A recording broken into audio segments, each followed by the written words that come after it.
Hey folks, welcome to the Lucky Loon Outdoors podcast. On this episode here, being episode 1, figured I'd take the opportunity to talk to everybody about camping, and more specifically, how to get started with camping.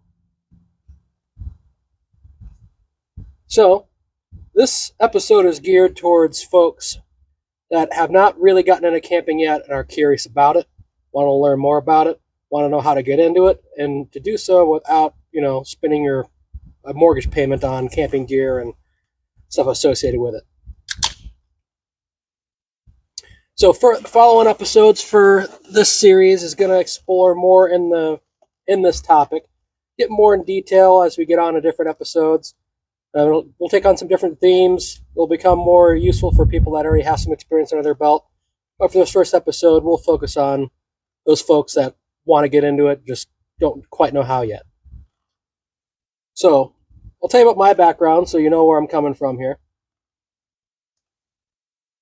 So, I've been camping my entire life since infancy, like since before I have memories.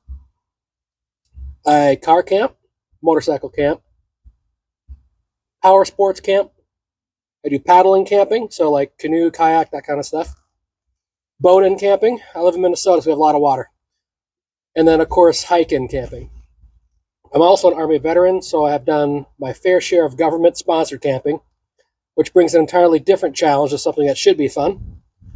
And for those of you out there, you know exactly what I'm talking about. So I've camped in cold climates, I've camped in deserts, temperate forests, and so on.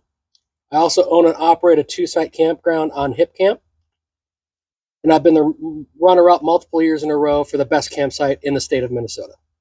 So, needless to say, I've been around, and I want to take my experience and the things that I've gone through and use that to help all of you. So, the United States is a beautiful, beautiful place. We have so many awesome destinations, so many cool places to go see, some crazy scenery, and there's a lot of experiences to be had out here. So I want to motivate you to get out and see some more of what this country has to offer. So, let's talk about modes of camping. There's a lot of them. So, we've got car camping, which is the basic. We got motorcycle camping or moto camping. And then I lump a bunch together when I say power sports camping. So that could be ATVs, side-by-sides, things like that, where you're going to use an off-road machine to go camping with. You've also got like canoe and paddle camping. So obviously like paddle-powered way to get into where you're going to be camping. Hiking camping, overland camping, and it just keeps going on and on. There's all kinds of different subsets. But for the beginner, we're going to start with car camping. This is the place that everybody should start. And if you're curious about getting into camping, this is where you need to start. So it's going to be the cheapest, the most forgiving way to dip your toes into the camping kind of lifestyle and experience. So this is going to give you the most options for travel. It'll give you a lot more options for flexibility, for storage, for bringing stuff along, bringing friends along, and so on. It also gives you the most room for mistakes. So you'll be able to learn from mistakes, and you'll be able to recover from mistakes much easier if you're car camping. Meaning, let's say we go camping, I forgot a chair, I forgot cooking fuel, I forgot the food. No big deal. Hop in the car, we'll go into town, we'll get some drinks, we'll get some food, whatever we need to do. We can recover from this mistake, not a problem. How do I fix it for next time? That's up to you. So, we'll focus on car camping for today. So where do you go? Holy cow, where do you go? There's a lot of options here. That's a pretty good one. So, there's options such as Hip Camp and other services that's like Airbnb, but for camping. You've got like state forests, national parks, state parks, and most of all these have campgrounds associated with them, or offer things like dispersed camping, which I'm not going to go into. And there's some other options as well out there. But what you're going to want to do is start with established campgrounds that have all the amenities. That's going to be like your state or national parks. State forests will also have some in there. And there's private campgrounds too. There's some really good ones in Minnesota, like really good ones. Look up Bad Medicine Lake. You'll be amazed. So we're going to focus on campgrounds that have all the amenities. So reason for this is if you're getting into camping, this is the best place to kind of get your feet wet. It's got the amenities, so it means that it's more convenient. It's established. I mean, it's usually got tent pads and areas set aside for you to set your stuff up. It allows you to learn. It's, again, more forgiving if you get firewood and stuff like that. They typically have that stuff there. They're going to have the fire rings with cooking grates on them already. They'll have bathrooms. Typically, they'll have showers and all kinds of other cool stuff. Some of them may even have like a little general store. There's a few in Missouri I've been to that they've got, what do you call it? A bocce ball. They'll have disc golf sets. They'll have horseshoe sets. They'll have cornhole. Some people call it cornhole. Some call it bake toss. And it's actually free to rent those things. So it just depends on where you go. There's all kinds of different options out there available for you. So definitely go to an established campground. So here's the next challenge is how to choose where to go. You already know the type of place you need to go, an established campground. Now, how do you figure out which one to go to? So I try to keep this simple. There's a lot of options out there. So figure out what you want to do first. And when I say that, I mean, do you want to go swimming? Do you want to go somewhere that you want to go fishing, trail hiking, sightseeing, river tubing? Is there somewhere in your state you've never seen before you want to go check out? Figure that out first. Then, once you figure out the kind of things you want to go do, then find a campground in that general vicinity that can meet those needs. You don't always have to have all those things at the campground. You can go there and use that as your base camp and then take your car, go drive over to this, like here in Minnesota, we got this Lake Superior. So like all kinds of shoreline to check out. So we stay in a campground, go drive over to the shore, go check stuff out, walk into town, check out some neat little small towns, all stuff. So you can kind of tailor your needs to what you need, but just find a campground in the general area of that meets your needs of what you're interested in. That's what I'm trying to say.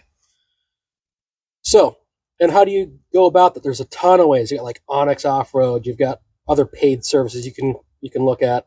But for a beginning camper, just go on Google. When you go on Google and you zoom out, it'll tell you right there. It'll be shaded green, and it'll say if it's like a national forest or a state park. It'll typically be shaded green and say the name of it on there. And you can take that, like say it's like here, Superior National Forest. It's a huge one in the state of Minnesota up north, like thousands of acres. And I can take that, I can see it on Google. Oh, what's this? Superior National Forest, a huge part of the state. All right, type that into Google, Superior National Forest camping, or you can just type in camping and search on the map for a campground specifically on it. But DNR websites or your state will probably have a state-owned and operated campground, which they'll have online. So you can type in the name of the forest you're looking at. It'll tell you the campground that's there. It'll tell you amenities, and a lot of times you can book it through the website. So like Minnesota, they've improved their booking platform. So I can go on there and I can actually see availability for every campsite in the campground and book it right there online. So it's way better than what it was a few years ago, which you were just kind of like, well, let's hope something's open and just go up there. So technology helps with that one. So Google's a super strong tool for this. All right, let's take a look at something else here. So options are pretty endless. So in my state, we've got all the different power sports type camping. Most of our campgrounds are on water, so there's a boat launch, so you can bring your canoe with you. You can bring your kayak, bring your swimming suit, of course, hop in, go have some fun. A lot of them are on rivers, so like the last one I stayed at, you could just get a tube and just go tube down the river, 45 minutes, get in your car and drive back up.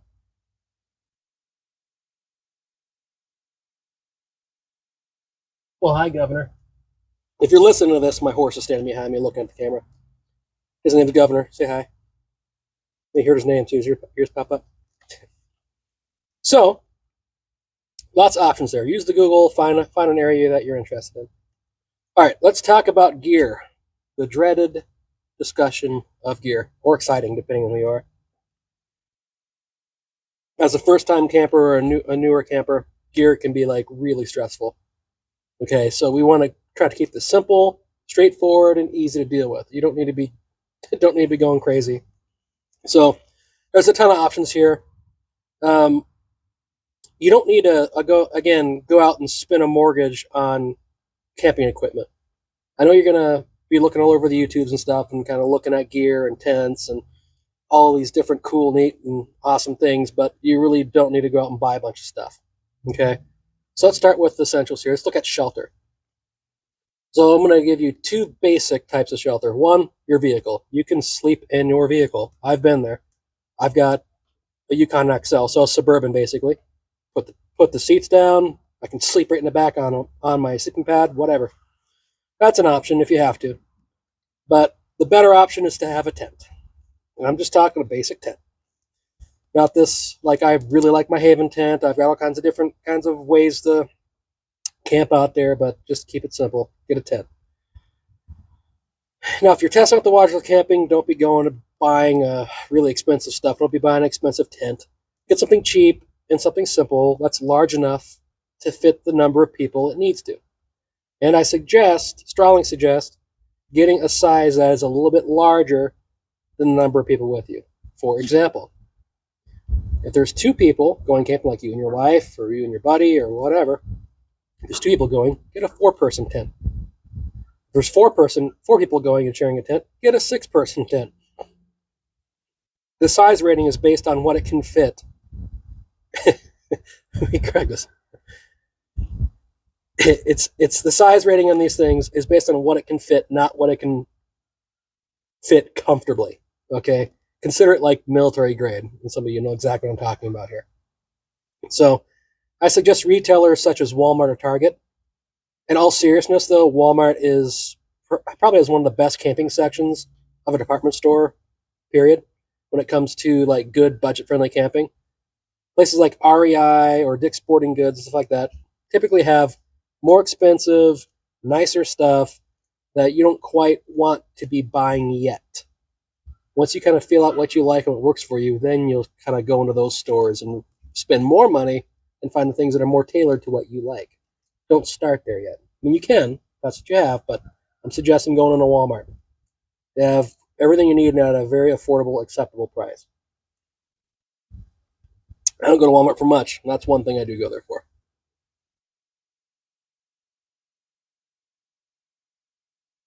All right, let's talk about sleep. So you've gone in, you got your sleeping tent, right? Basic 4-man tent, 2-man tent, whatever you might need. Now you need to figure out how to sleep in it. So for your first time, you don't need a sleeping pad. You don't need some fancy thing to sleep on. You don't need to go buy yourself a cot. You can sleep right on the ground inside your tent. Make sure you take your shoes off outside. You don't want to be carrying stuff into your sleeping area. Just remember, and try not to judge your camping experience based by the sleep just yet. That can be greatly improved in the future. So you decide, like, you kind of do like the camping thing, you like some things it has to offer. At that point, time to upgrade the sleeping situation. Then you're going to start getting more money, you're going to do a lot more shopping and trying to find the things. But to start off with, just forget it. Unless you're somebody that's got, a bad back, bad knees, something along those lines, then I do suggest, getting yourself a sleeping mat of some kind, or sleeping in a cot, or an air mattress, like the air mattress that you might bust out when family's over, or they bring their kids and they need somewhere to sleep. Those will typically fit in a 4-man tent. So that is also an option. So you need something, again, we're talking about sleeping out, you can sleep on the ground. Now to keep you warm, you can bring a sleeping bag. So you just, again, Walmart, get yourself a cheap sleeping bag. Don't need to be going crazy and trying to shop for the right quilt. Those things get expensive, especially for a first-timer. So you can go with a simple sleeping bag, or you can just bring blankets and stuff from home. I've done both of these things. So if you're trying to save money and you're not really quite sure if you're going to really get into the camping thing yet, just bring a bunch of blankets from home. Make yourself something to sleep on, something to keep you warm inside your tent. You're good to go. The thing's going to be newer anyway, hopefully, so it shouldn't be dirty or anything inside. Plus, you can wash your blankets if you need to. So this is all going to depend on you and what works best for you, but I suggest buying a cheap sleeping bag. If that doesn't work, go with the blanket route. It's fine. And then you can also bring a pillow from home for your head, or you can shove a bunch of clean clothes up into the head part of your sleeping bag to play against. My wife refuses to bring an inflatable pillow or to bring a pillow, and she always uses her clothes because, I don't know, Black Hawk pilots are just like that. So Up to you. The next one is going to be kitchen stuff, the fun part. So, car camping, right? We're talking about car camping here. This gives you the ability to go eat out instead of cooking. That's always an option. There might be, you do a little recon, the Google Maps of the area you're going to go camping in. There may be a couple of cool restaurants you want to go check out, or bars. Who knows? So, if you're going to go cooking, try to bring things from home so you don't got to buy anything. And if you're going to cook on the top of the fire, because these places will have a fire grate for you to cook on, don't be using your pans from home on that. You don't want to be wrecking your nice pans unless it's cast iron. Use cast iron all day on a campfire. Cast iron is God's gift to cooking, okay? So if you don't have a cast iron pan, just go buy one while you're getting your other stuff. They're not super expensive, and you will literally be able to use it for a lifetime and pass it down to your kids, who can then pass it down to their kids, and so on. Those things last forever, as long as you take care of them. Even if you don't take care of them, you can still recover them and continue using them. So, just saying. More with the kitchen aspect of things here. So, bring paper plates. I don't suggest really bringing a bunch of stuff from home, like your dishes and stuff. Just bring paper plates. Bring paper towels. You can use those to eat on, use them to cut things up on, and then when you're done, you can burn them or use them as a fire starter. So, easiest way to go there. And then just bring some washable silverware. I don't like bringing plastic silverware because, one, you shouldn't burn it in your fire. And then two, if you have like plastic silverware, now you're dealing with more trash. So bring washable silverware. It's not that hard to wash off a fork. And then, of course, don't forget to grab a garbage bag from home. Just something to tie up in a tree that you can throw your trash in, up off the ground. And then a big one is going to be water storage. Something you don't normally think of. I'm not talking an Nalgene bottle. What I'm talking about is a thing to store a decent amount of water in. Now, you're not going to be bringing it filled with water when you go out to get to the campground. You'll bring it empty, and when you get to the campground, you'll fill it up at their water point. So Walmart actually has a 5-gallon collapsible jug. Like, it's a legit square that holds 5 gallons, and it collapses down into something this size. Like, it's tiny. So I love this thing. So you bring it out there, you fill it up at the water point. You got 5 gallons of fresh drinkable water. You set it on your picnic table, and now you have something you can refill and drink out of. You have something you can wash your hands with. You have something that you can wash off your forks and knives and stuff with, or anything else you need to wash out, like a Yeti or whatever. But that thing is super useful because it's extremely irritating to have to walk back and forth to the water point to do everything from getting water to washing your hands to washing any like dishes. And it's a communal water point, meaning everybody at the campground is using that water point. So bring a jug to store it with at your campsite. So also consider bringing a tumbler, like an insulated mug for drinks or coffee or what have you. Nothing's more annoying than having to wash a bunch of dishes because you forgot to. Bring a sponge. So I suggest a little Ziploc bag, and inside that Ziploc bag, put a sponge, like what you use to wash dishes at your house, and a little bit of dish soap so you can wash your hands and so you can wash dishes with. And if you can't find like a little thing of dish soap, go to the camping section of like Walmart or Target or wherever. They'll have a little bottle of soap called camp soap, I think is what they call it. And I typically will dump a little bit out, like a very small amount, and then I will replace that very small amount with like Dawn dish soap and mix it up. So now I have, because Dawn dish soap goes a really long way, and when it's mixed with the other soap, you've got something that's antibacterial and works for everything. So it takes up a very small amount of space. It's a good thing to just have on hand. Especially you got kids, they're constantly getting their hands dirty. So, next topic's going to be the around camp stuff.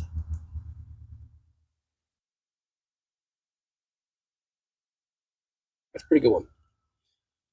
So,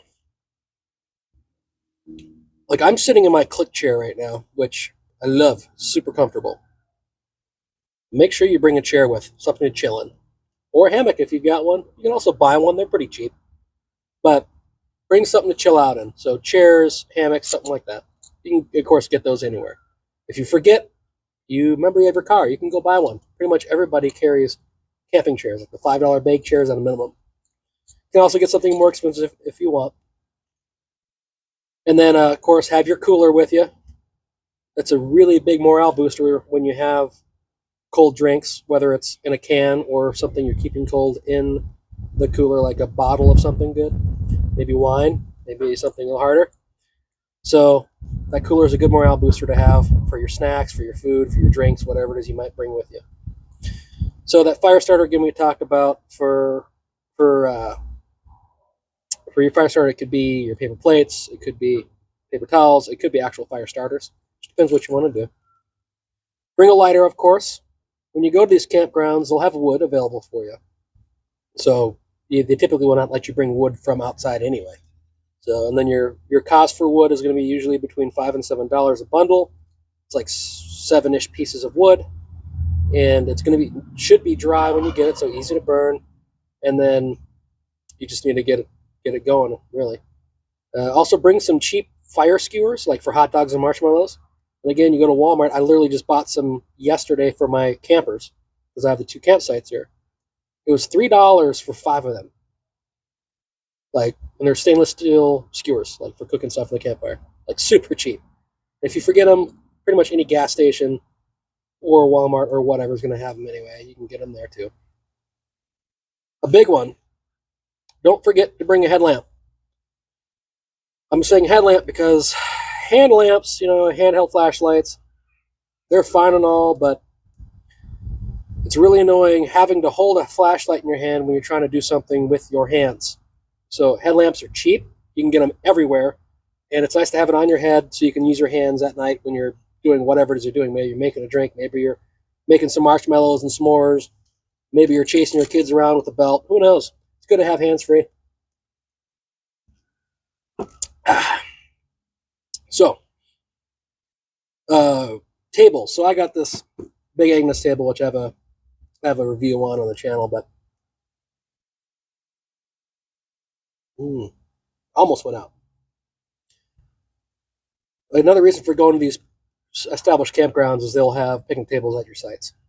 So you won't have to bring a table in with you, a folding table or whatever.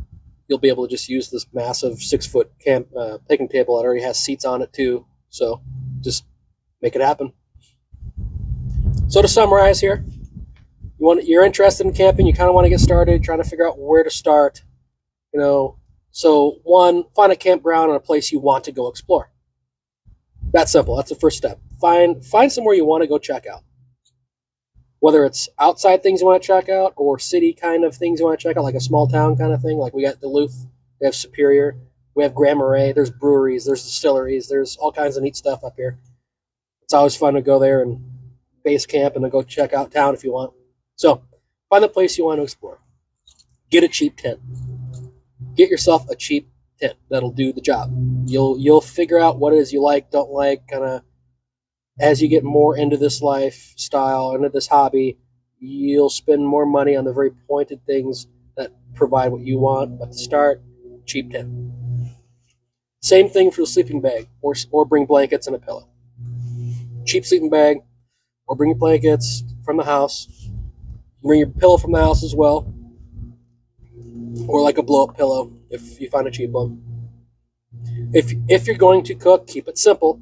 Pre-cooked foods like hot dogs, like the pre-cooked Johnsonville brats, that kind of thing. Great way to kind of get started camping. You can even use those fire skewers to cook them.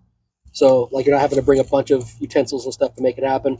They're great and they're easy. They're fast. Kids love it because they get to cook it and it's already pre-cooked. So they're not going to get sick if they don't, cook it as much as they should have. They'll be fine.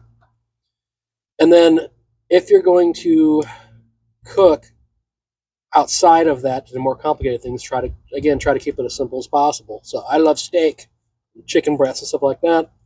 They have the cooking grate built into the fire ring already, so you can just cook right in the grate. This means I do not have to bring any pots or pans or even my cast iron skillet with me. I can just pack in my seasoned steak, throw it right in the grill. And depending where you're going, you can just go set up camp, then go into town and buy steaks. Like you don't necessarily bring it with you. You can get it once you get there. Just depends on where you're going. A big one. And your wife and children will thank you for not forgetting to bring snacks. All the snacks.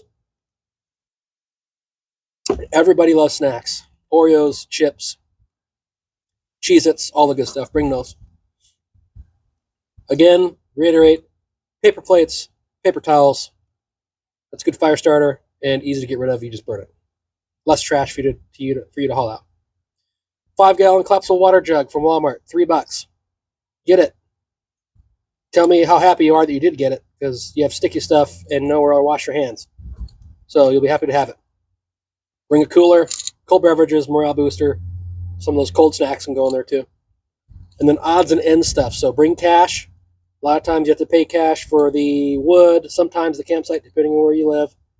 And bring bug spray, your toiletries, your towel, that comfy chair, and those fire skewers. So, I hope this first episode has helped you out as somebody interested in getting into camping. So, give it a try. The camping community tends to be really passionate and wants to help and encourage others. So, we also tend to want to share experiences and tips with you, especially with new campers. It's a very collaborative community. So, if you think I missed something or want to add something, leave a comment below for myself and for the community.